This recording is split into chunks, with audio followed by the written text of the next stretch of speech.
And we got into an interesting discussion about the fact that these angels were talking, and Rabbi Yochanan heard them.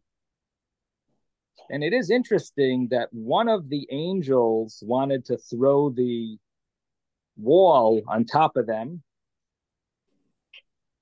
because they were sitting in a place of danger, which follows the common saying and brought down in different places in Torah where Hasatan mekatreg b'shas hasakana, that the Satan creates some type of a claim or a prosecution. Mekatreg prosecutes in the time if you're ever in a dangerous place. That's a time when the Satan is mekatreg, and that's what happened here. They're sitting in this dangerous place, and then there's the angel that's saying we should throw the wall on top of them, and the other angel is saying no. One of them is going to become a great person, and kaimale shaita. It's not his time to pass away. He's going to be he's going asid lehiskadel. He's going to become great and become ultimately a Rosh Hashiva. And so the what we see here is this concept that Jeffrey mentioned yesterday about the two angels. One is always speaking positive, the other one is the negative one. That's what you basically have here, is you have these two angels, and the there's the prosecution angel and the advocate angel, and which is, what Jeffrey was mentioning yesterday was the famous midrashic well-known thing about that it must be a medrash somewhere where the two angels come home on Friday night with you, and if your house is ready for Shabbos, so the advocate angel says, may it be ready for Shabbos next week as well. And the other angel has to answer Amen against its will. The prosecution angel, against its will, has to say Amen. And if your house is not ready and prepared for Shabbos, then the prosecution angel says, may it be this way next week as well, that you won't be ready for Shabbos. And the advocate angel, against his will be forced to say Amen. Oh boy, let me mute everyone over here. Let me see. 1 second.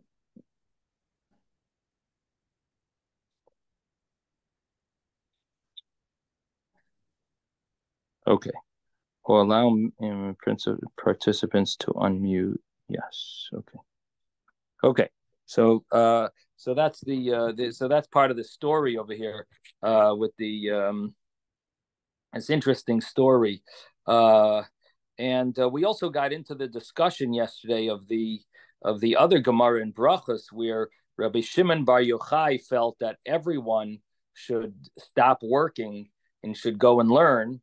And I forget the other opinion, Rabbi Elazar.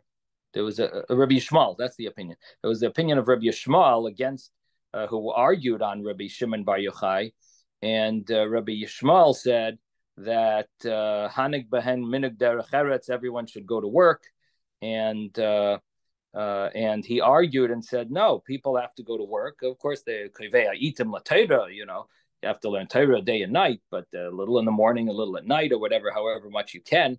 But you're not supposed to just stop working. And the Gemara concludes over there that Harbe Yasu Reb Shimon Bar Yochai, also biyada, many went and followed Reb Shimon Bar Yochai, and it didn't work for them. They ended up suffering. And our Gemara seems to initially at least follow that idea, that Rabbi Yochanan and Ilfa initially said, well, there's a pasuk that we're not allowed to just continue learning if we need to go to work, because the pasuk says, "Efes ki lo yeh b'cha evyon," there shouldn't be among you. You should make sure that there shouldn't be among you an evyain, a poverty-stricken person, that you have a responsibility not to be poor, to try to get yourself out of poverty. Rebbe, So, yes. I don't know why this sticks in my head, but it's one of these crazy things. The Gemara in Kedushin, Daf Mem Amid Beis someplace, says Rav Neharoi Omer, Meiniach ani kol umnoi sheba oilam ve'eni melamed b'ni ela Torah. Where he said, I would give up on all the different trades. They're deciding what is it that you have to teach your son. Right. And that was his point. Right. But it's definitely not the accepted view. And but you're right. We do find such statements as as Rav Shimon Bar Yochai, and the fact that it says Harbe Asu Rav Shimon Bar Yochai v'lo also biyadam makes us understand that it's not really meant for everyone. However, in a certain sense, but it's not totally wrong, because it says Harbe. Father. This is the perspective of a father, what he feels obligated to pass down to his son. And Yeah, Rav Neharoi says, "Baniach ani kol umnoi sheba'olam." Right.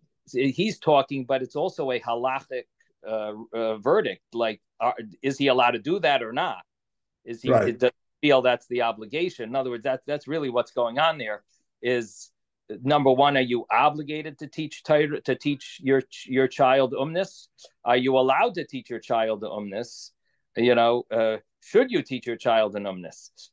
So umnis means a job, a profession.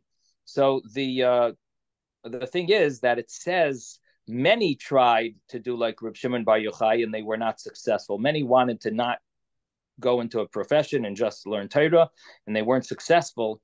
It's brought down in halacha that is applicable to many.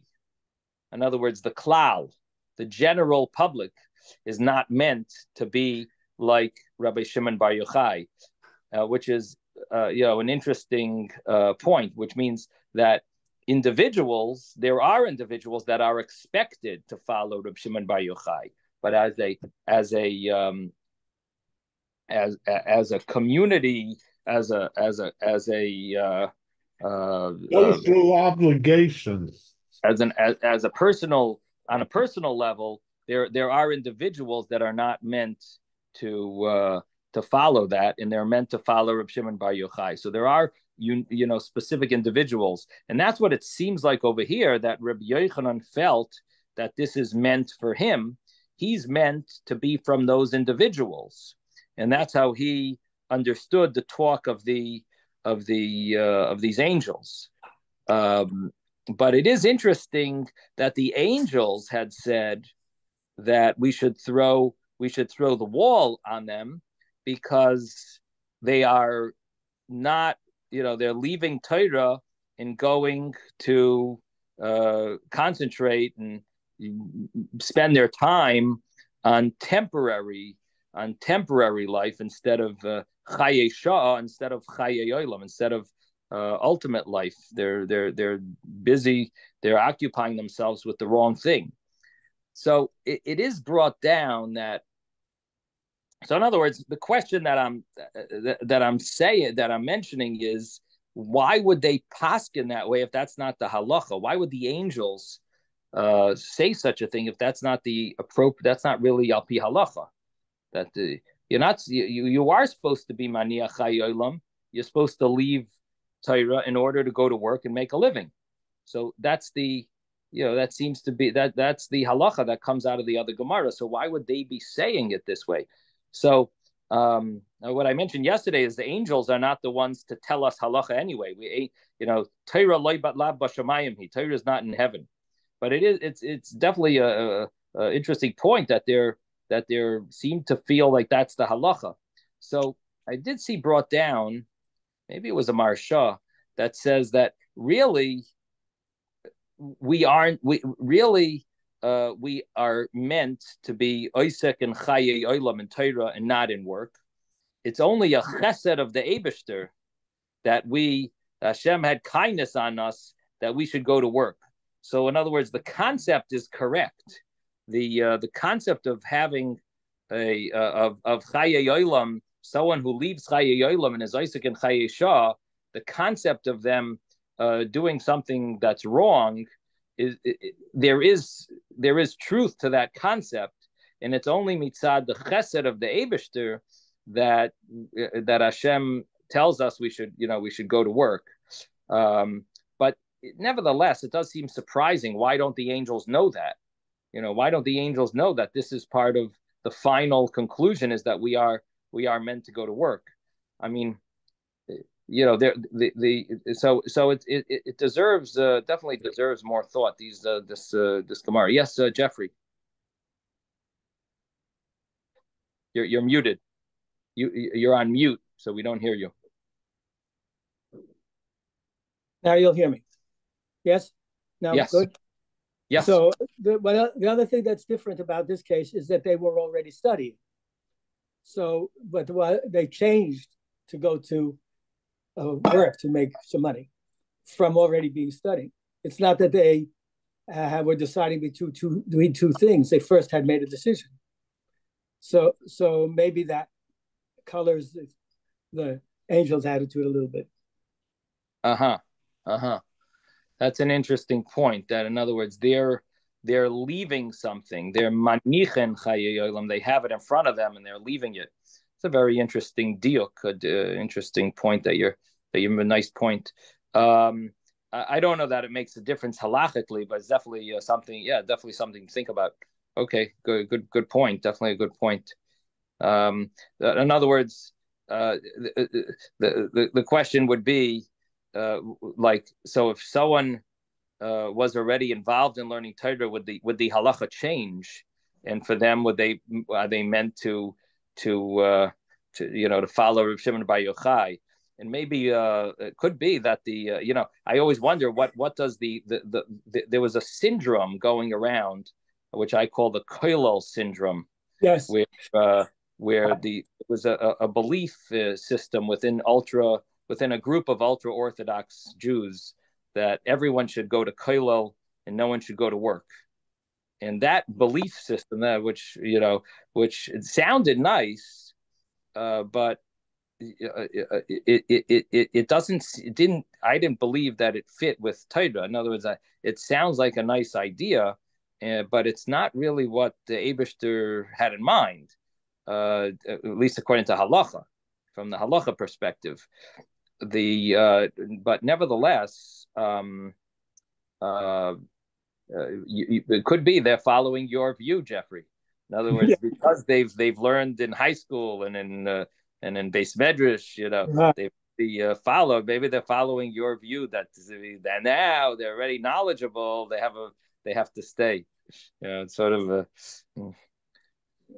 but I don't know in halacha if it really. But it's a nice point because it uses that word here, manichin chaye olam. Nice point.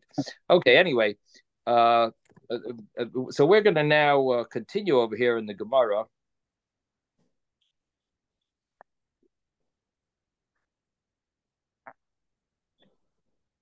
So it says, Rabbi Yochanan Hadar Ilfalai Hadar. And let me tell you where we are. We're on page 21a, Chaf Aleph Amud Aleph. And Rabbi Yochanan Hadar, it must be about, 25 lines from the top, 5, 10, 15, 20, maybe about 22 lines from the top of the page on 21a. Rabbi Yochanan Hadar Ilfalai Hadar. And if you're in the arts book, can you hear me? I'm sorry, I'm in a different location holding my baby on my shoulders, so I don't know if we can hear you. Okay. So we're on 21a in the art scroll on the second column on the 6th line of the second column. Rabbi Yochanan Hadar Ilfalai Hadar. Rabbi Yochanan went back and went to continue studying Torah, and Ilfa did not go back. Ad Asa Ilfa Malach Rabbi Yochanan. Before Ilfa got back to yeshiva, in other words, he was doing his business. He was spending time in this business project, and before he got back, Rabbi Yochanan already became what we call Malach, so the leader, the king. He became the head of the yeshiva. So his position he got his position already. And Amru Lai, so they told Ilfa, I Asiv Mar Vigaris, Lai Hava Malach Mar. If you, Asiv Mar, if master would have sat down, Vigaris, and learned Torah, Lai Hava Malach Mar, master would not be king, which means Rabbi Yochanan would not have been Rosh Yeshiva. You actually would have been more of a choice than Rabbi Yochanan because you were greater than Rabbi Yochanan in understanding or in teaching or in knowledge. No, you would have been more of a better choice than Rabbi Yochanan even. Not that Rabbi Yochanan was bad, but you were even better. They would have chosen you over Rabbi Yochanan. Rashi uses the word gomer tfei. He had learned more. He had so in other words, Rabbi Yochanan became Rosh Yeshiva, but you really could have been Rosh Yeshiva. Now, Ilfa decided to show that he didn't really forget his learning. He's still very involved, and the Gemara continues with the story. Ozal Tola Nafshe, he went and he hung himself the Askarya Desfinta on the mast of the ship. So he went all the way up on top. Amar, and he said, if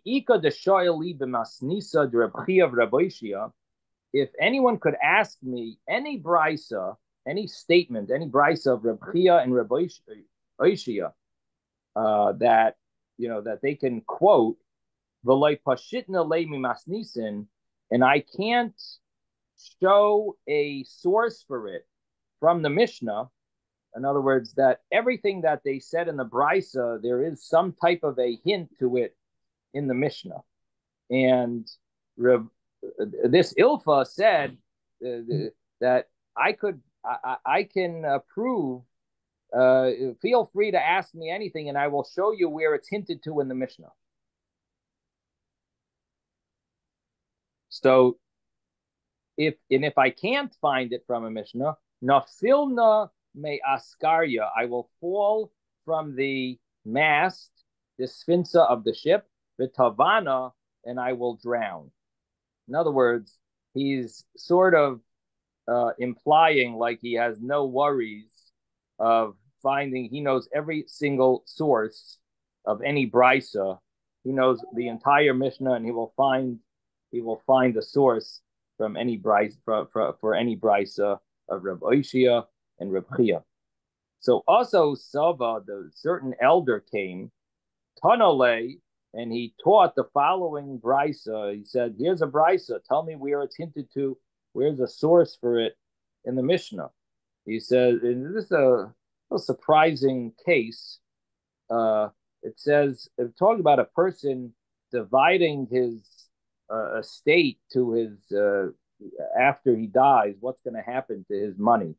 And it says, a person who says, Tenu shekel levanai b'Shabbos. Every week, give a shekel to my children, my sons.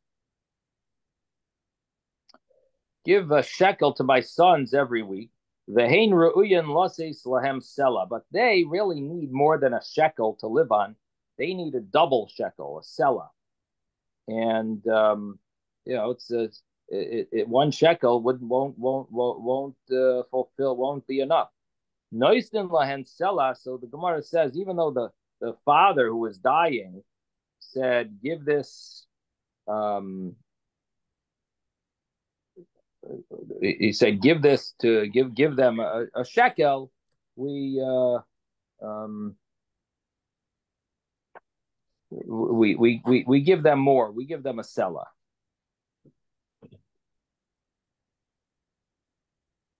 What happened was this man told this to the party that he's giving the money to. So he gave he put the money in the hand of a third party, and he said to him how much to give. Give them, a shekel, which is a half a selah, and really they need more than that. So the law is you give them what they need. So what do you mean? You're not following his words. So the understanding is that he did not tell them he didn't mean to say only a shekel and not a selah, but he meant to say that they shouldn't splurge. They should be, more careful and do business more smartly. They shouldn't. They should understand more about business and be a little more knowledgeable. Thrifty. What's the word? Maybe thrifty. Thrifty, but also to know business better. To make more money, learn. To figure out how to handle life better and how to do business better. So that was what he wanted. So he did say shekel, but really he didn't mean to exclude a selah if they needed it. Now, v'im amar al nois, v'im amar al tidnu lahem al shekel. But if he said to them, if he said to this third party, don't give them only a shekel. So here he made it more clear, and he's making it very limiting. He's saying, no, I don't want to give them only a shekel, only, like he's not saying give them a shekel. He's saying only give them a shekel. So then, then he meant it more exact and more specific. And he meant to say, yes, that's all I want you to give them. Then that's all you give them. Now, im amar mesu yirshu achirim tachteim. If he said that when they die, other people should inherit them, and so in other words, he's already planning on who's gonna get the leftovers of the estate after the kids pass away, and he says after they die, others should inherit them, and it says who, he mentions who should inherit them, and he said this other line early before. He said, give them the shekel or don't only give them a shekel. So whether he said bein sha'amar tnu, bein sha'amar al titnu, whether he said give them a shekel or don't give them only a shekel, either way he worded it in that scenario, since he's expecting others to inherit afterwards, ein noisen lahem el a shekel, we only give them a shekel. Here he meant to be very specific because he wants there to be some leftover to give this other individual the remnants of his estate.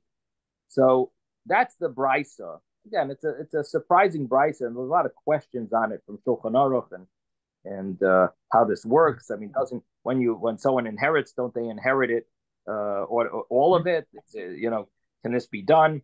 But anyway, this is the brisa in the Gemara, and this elder was asking Ilfa, so where do you see this in the Mishnah? Amar le Hamani Reb Meirhi. So Ilfa said, this is Reb Meir's opinion. The Amar that says mitzvah l'kayim divrei hames, that it's a mitzvah to fulfill the words of a deceased person.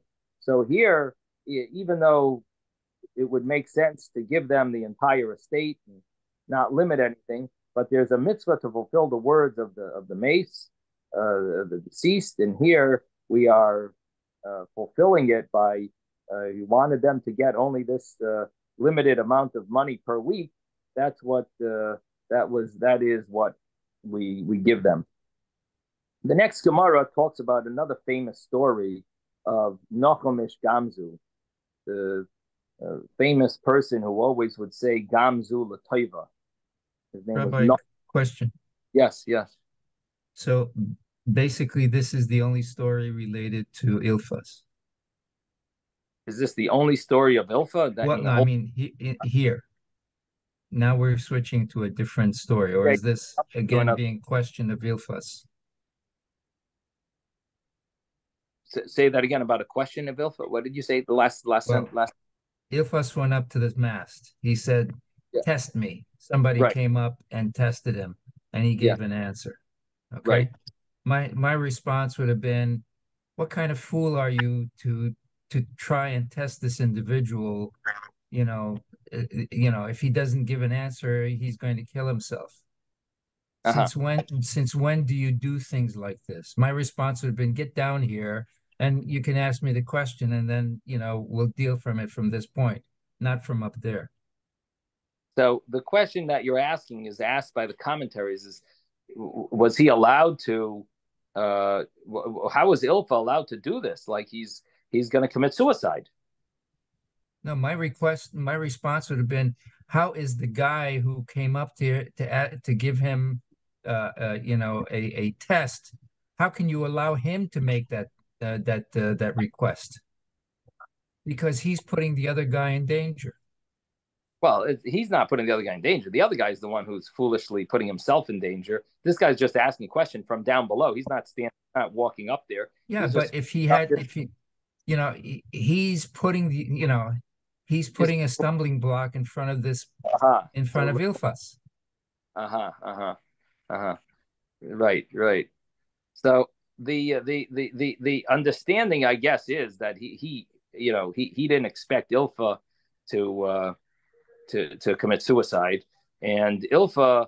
The question was how was Ilfa doing what he did, and one of the commentaries says he knew how to swim, so he would and the common thing is you like to jump from a high place, and so he would jump down and ultimately come back up. I mean, he would the term used drown, but it means he would dunk into the water and then come up.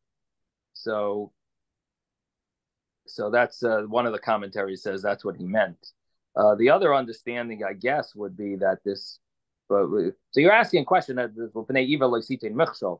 but I guess he wasn't. So he didn't think. I mean, people didn't commit suicide like today in today's day, the epidemic that we have, unfortunately, today. Maybe so. It could be that he had no even not a doubt, not a tiny little doubt, not a slight thought that he was going to commit suicide. But yeah, it is interesting that he wasn't that he didn't think about what will happen if Ilfa doesn't know, unless maybe he did know that he knows how to swim. Maybe he was a known lifeguard, Ilfa. But anyway, it definitely is a strong question, and the fact that the Gemara uses the word that he used the word bitavana sounds like I will drown. The word tavana, it sounds like the tavana, and I will drown. Anyway, definitely commentaries struggle to understand this whole story. What exactly was Ilfa trying to do here? That showing that he still has his knowledge. I mean, what did that help? I mean, did they say clearly that he forgot everything? Was that what they thought, that he forgot all his learning?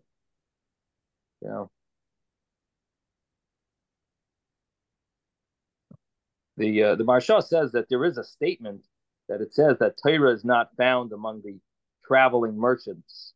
So he was proving that his traveling didn't minimize it. So he was specifically aiming to answer that claim that there's a Gemara somewhere in Eruvin about not that the Torah isn't found among these traveling merchants. So he was basically proving it wrong.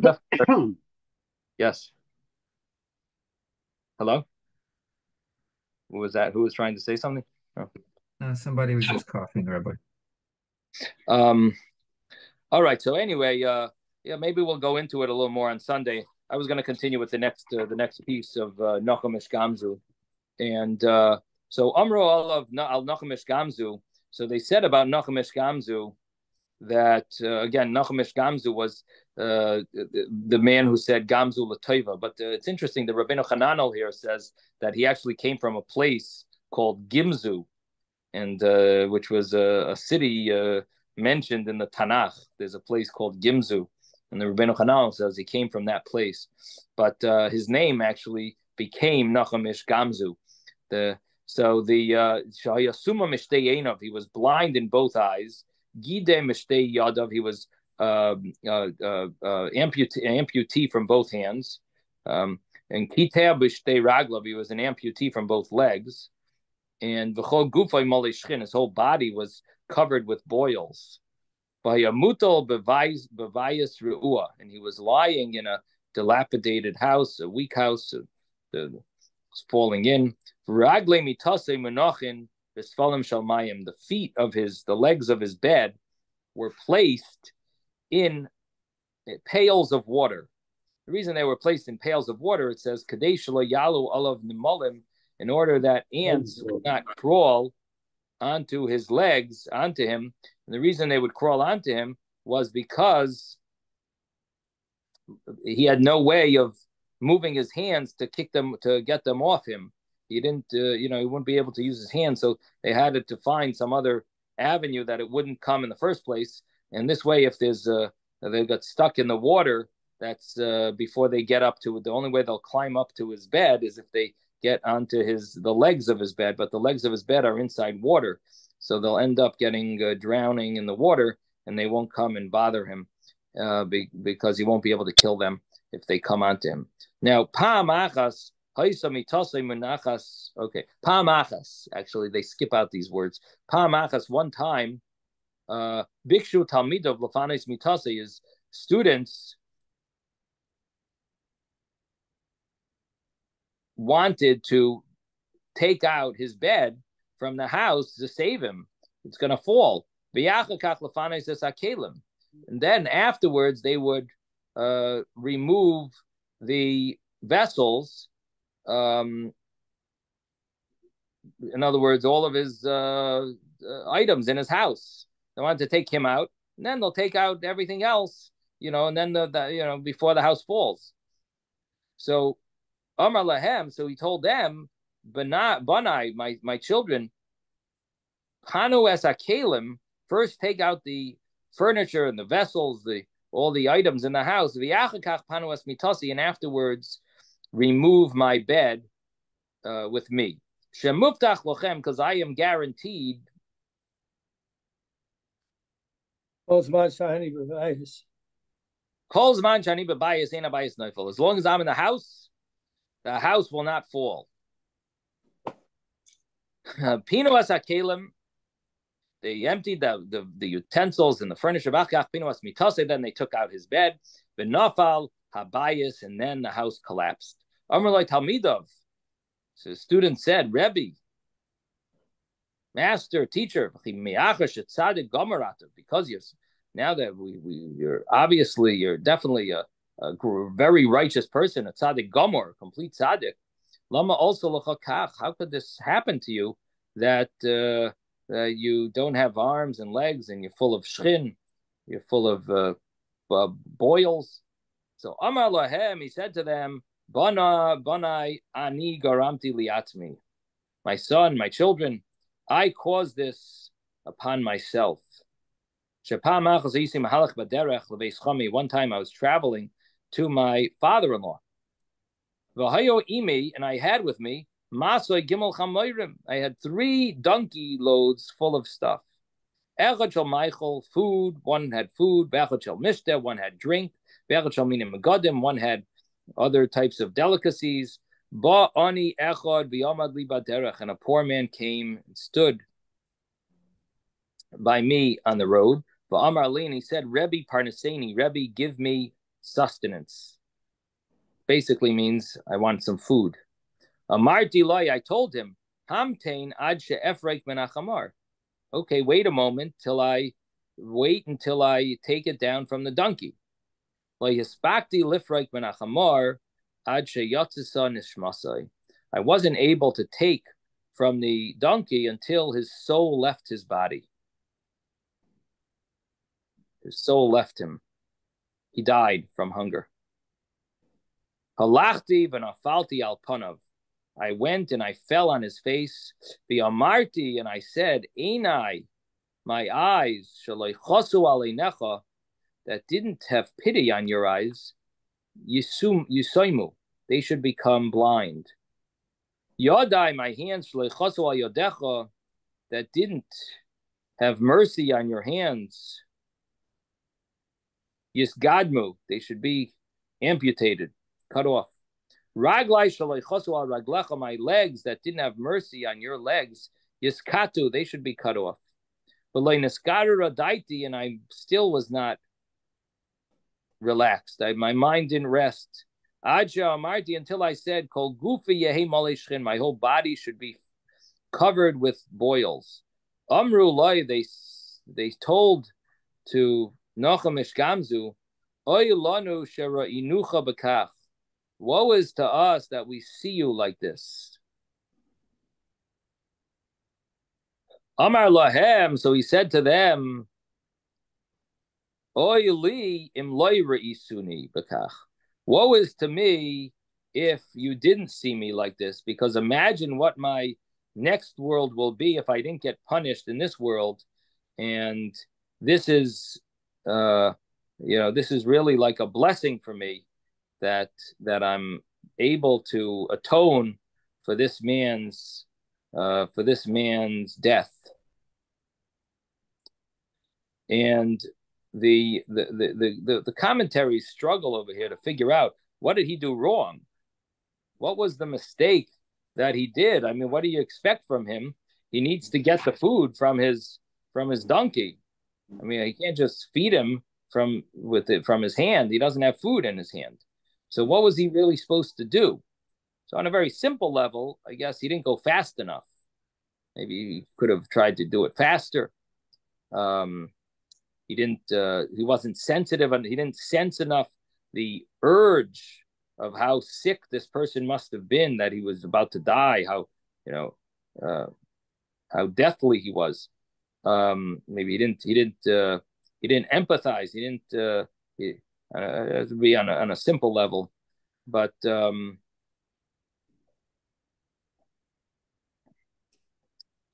that is it is one of the questions, like what do you expect him to do? He said, Hamtonly, wait for me.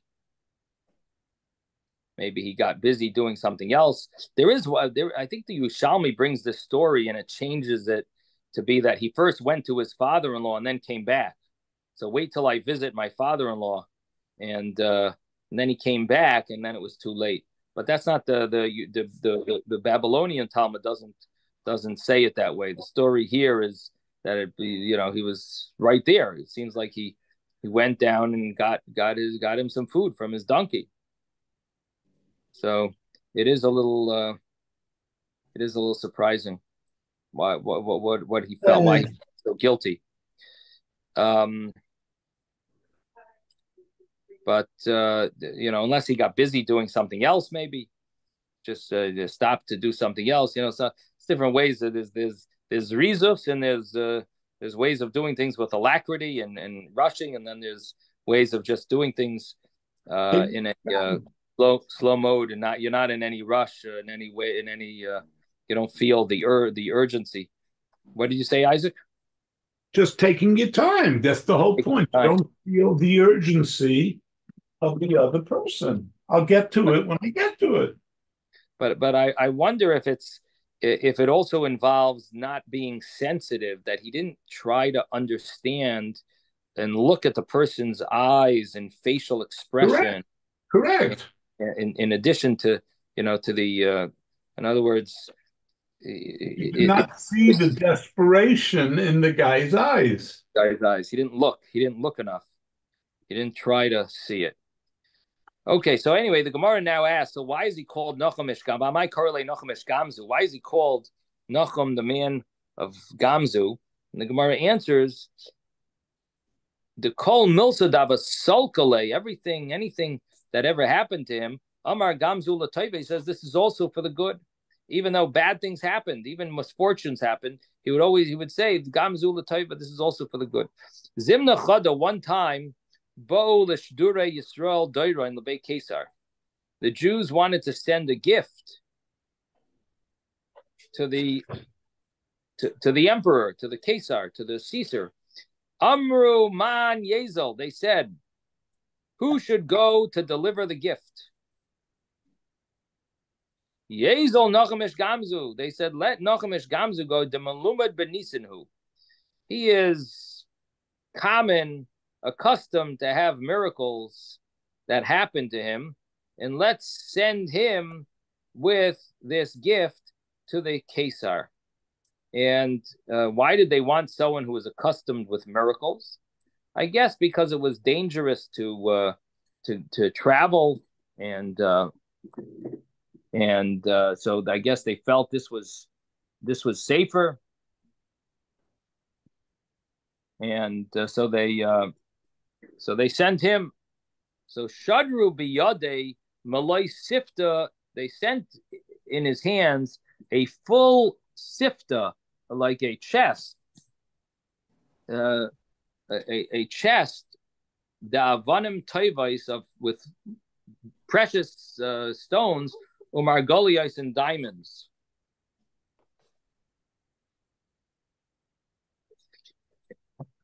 Umargoliais and diamonds. Ozal, he went bas bahudira. He slept. He stayed over. He spent the night he slept in one in this certain residence. In other words, a hotel. Balelia in the night. Kamo hanach diyorai. The people got up in the night. The owner, the residents, the owners, v'shaklinu sifte, they took his chest, umalunu afra, and they filled it with dirt. So in other words, they emptied out the gems.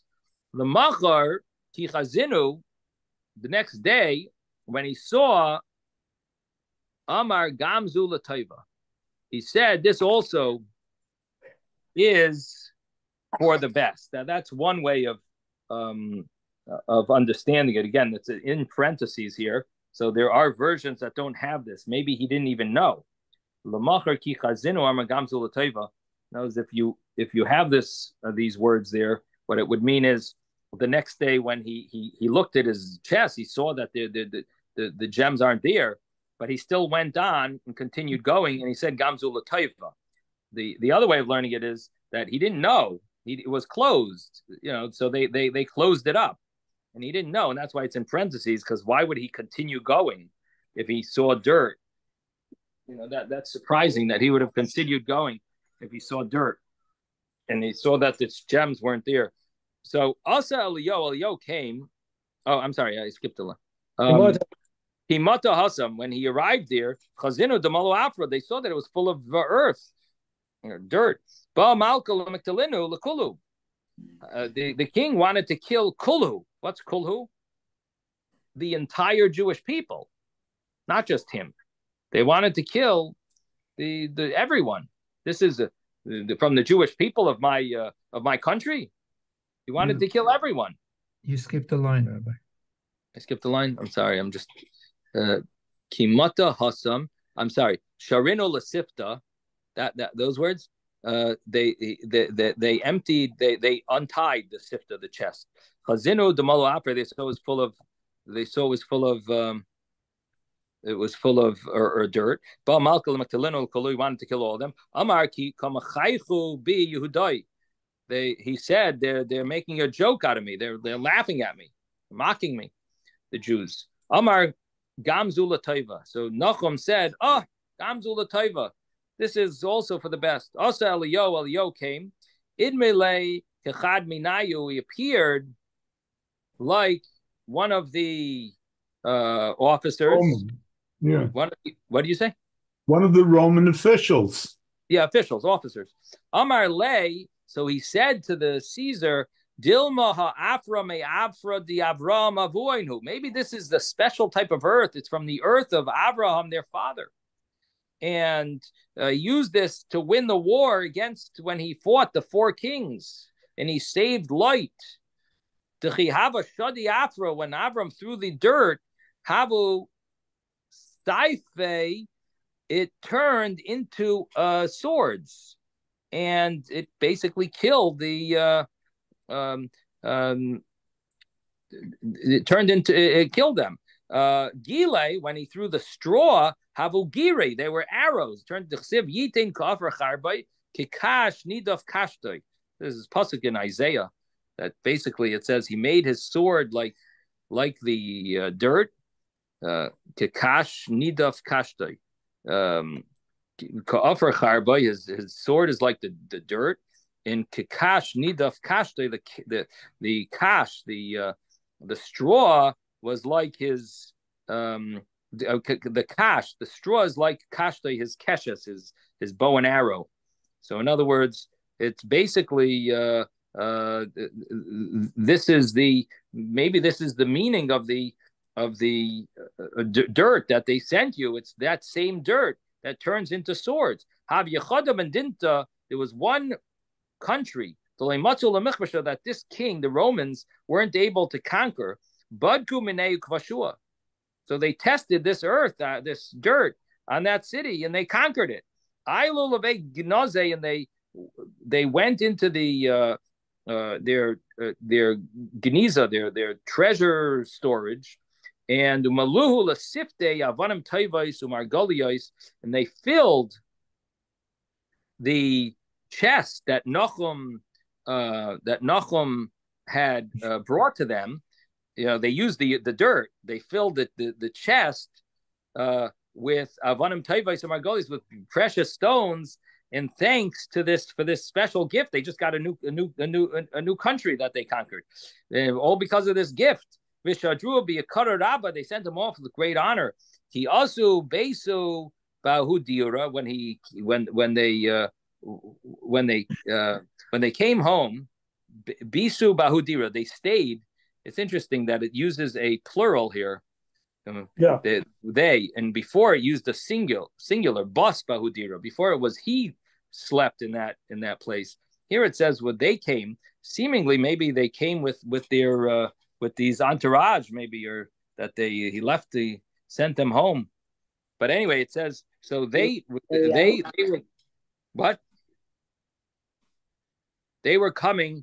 They spent the night in Bahudira, in that residence. Amrulay, and they told him, the people there said, "My Isis Bahadach, what did you bring with you?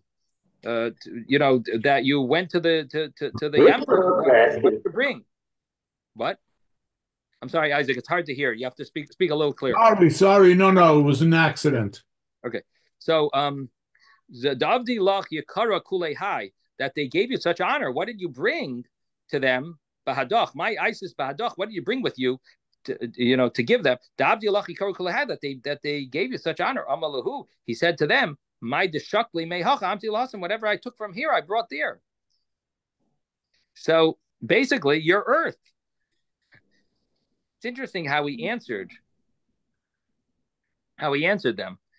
He let them hang themselves. What is that? He let them hang themselves. Because the next sentence he knew it was them. Ripped down their whole house. No, I understand, but it sounds like he's saying is like, you are the people who stole. Like he knew. So whatever I took from here, I was here. Whatever I took from here is what I know. So anyway, so then what happened? They susrula they demolished the whole hotel there, their residence there. But Tinu Levei Malka, they brought their their earth to the king. They dug up under the house. They figured, this must be incredible. And Amrulay, Hi Afra the Isi Hacha Mididanhu. So they said that this earth, this dirt, the Isi Hacha that he brought here, Mididanhu, it is from us. But Kua v'layashkachua, they tested it and it didn't work. They executed those residents for falsifying this and for this embarrassment, basically bringing earth to the king and lying about it, where it came from and so on. So that was the story. So they basically got their punishment. That's the story of Nachum Ish Gamzu. Okay, so now the next Gemara, Ezeu Dever. What is a Dever? Ir Hamaitzia Chamish Meos Ragli. It's a city that has 500 people, and we said there are two pshatim if it means 500 men on soldiers. Tanu Rabbanan, the rabbis learned. Ir Hamaitzia Chamish Meos Be'elef Ragli. If there's 1,500 people on foot, which basically means adults, going Kfar Aku, like Kfar Aku. Akko. Like the city of Akko. Akko. Okay, yeah, thank you. Akko. And V'yatza Himena Tisha Mason B'shleishi Yamim Zechazeh. 9 people died in 3 days, one after another, consecutive days. So, in other words, our case in our Mishnah was 3 people died with 500. There was a 500. The census was 500, and now it's 1,500. So it's 9 people died in 3 days. So, Hareza Dever, that's considered a dever, a plague or a pestilence. The Yom Echad, what if they all died in 1 day, or in 4 days? It was either spread out more or is less. Ain's a dever, that's not considered a pestilence, a plague. And but what about a city that has only 500? And 3 people died, Mesim Begimel Yamim Zacharza, and 3 people came out from it and died in 3 days, one after another, consecutive. Hareza Dever, that is considered pestilence. So this is Hareza Dever, and the Gemara says but if the 3 people died in 1 day, you turn the page, by the way, 21b, then if they died in 1 day, in 4 days, that is not a pestilence. So the understanding of our Gemara is that to fall into this category of what is considered a actual plague, it has to be that there's it's not just something happened, but it's something continues to happen, and it's severe enough that it's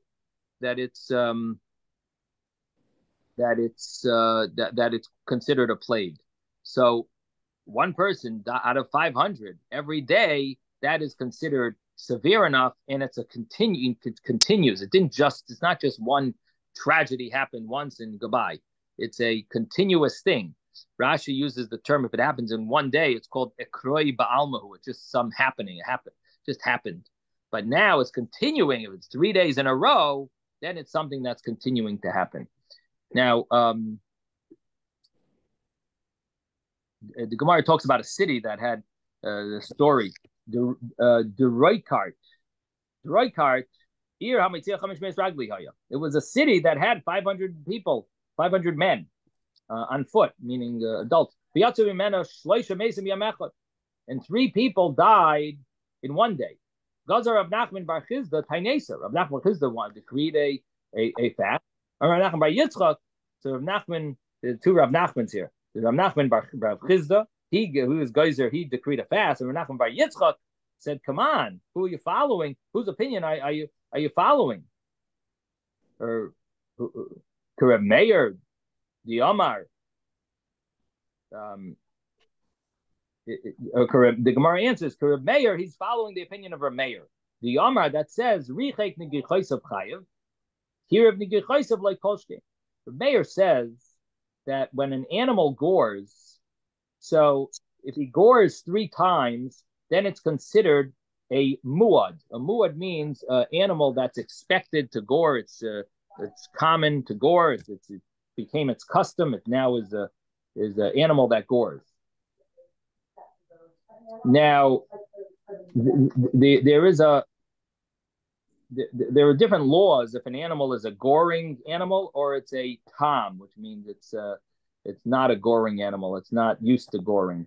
And different halachas about the amount they have to pay. A tom pays only half of the damage, and he pays megufay, which means it pays out of its own, however much it's worth.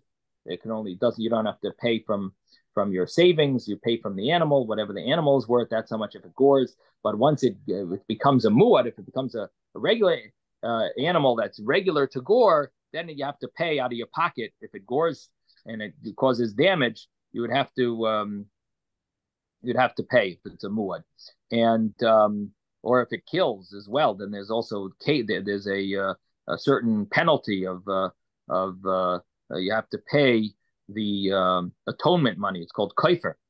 So the Gemara here says that there's an opinion of Reb Meir that says that an ox will be considered a goring ox not only if it gores 3 days in a row, but even if it gores all in one day.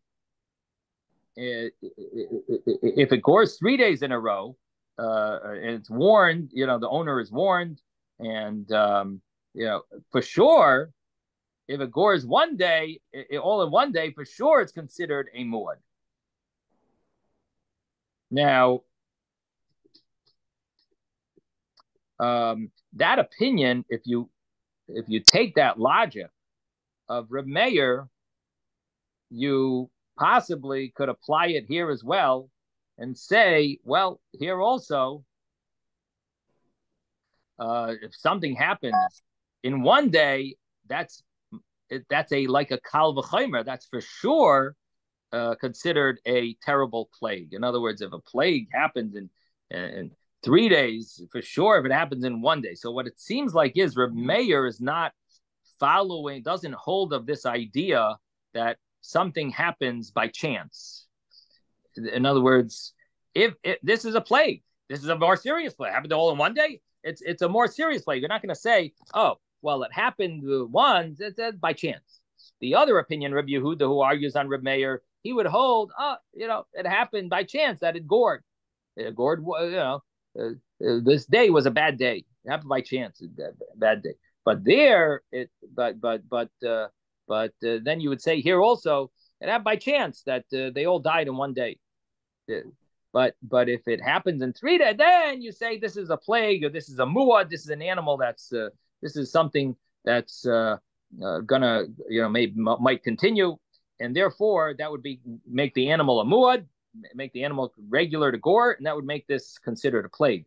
So if it happened all in one day, Rabbi Yehuda would argue. But the Reb Meir holds, no, it happens in one day for sure. It's much worse. This is for sure a goring ox.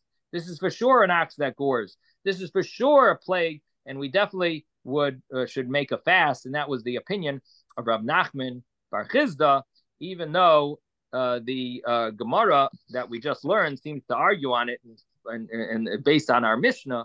In other words, the Gemara we learned, which was a brisa, the brisa seems to argue and say that it's that lesson that if it was all in one day, it wouldn't be considered a plague. Okay, we're going to stop here. Have a wonderful Shabbos, everyone. Sei gesund. Thank you, Rebbe. Have a great Shabbos. Thank you, Rabbi.